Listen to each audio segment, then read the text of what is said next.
It's a day that's been years in the making. The dedication of the new St Croix Crossing. It is a massive new bridge replacing the 86-year-old Stillwater lift bridge. This new bridge stands about 11 stories tall and has 4 lanes crossing the St Croix River. It's about 1.5 miles south of Stillwater. It'll connect Oak Park Heights, Minnesota to St. Joseph, Wisconsin.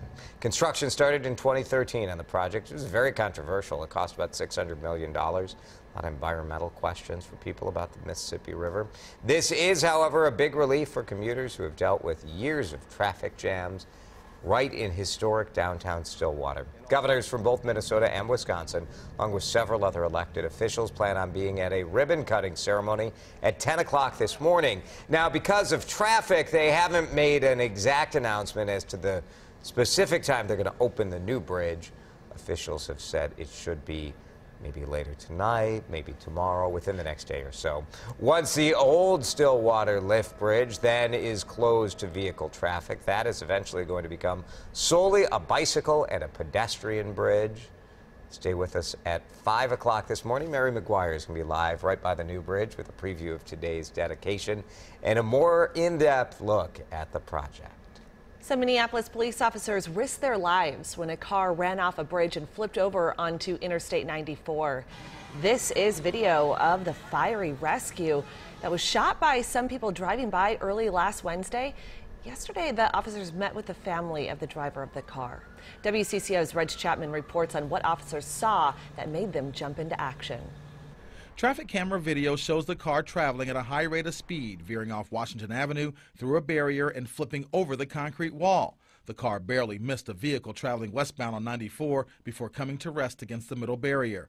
Officers Crystal Fallon and Ryan Davis were close by when the call came out about the accident just north of the 41st Avenue Bridge.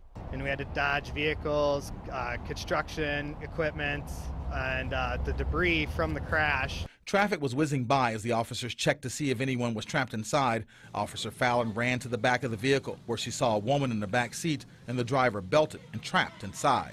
I was able to get underneath her armpits and just pull her out.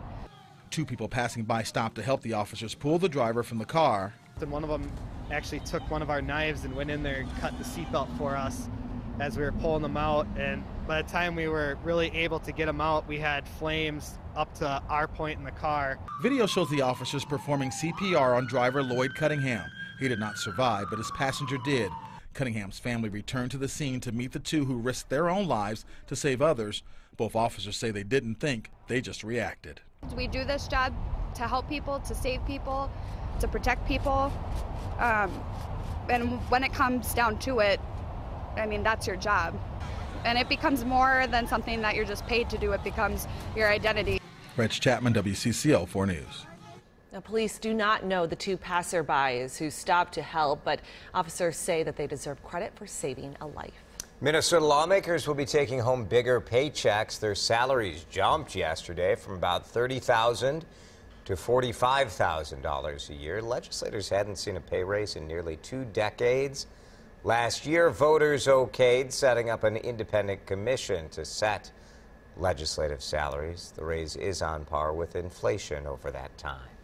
The U.S. is gearing up to test yet another unarmed ballistic missile as tensions continue to escalate with North Korea.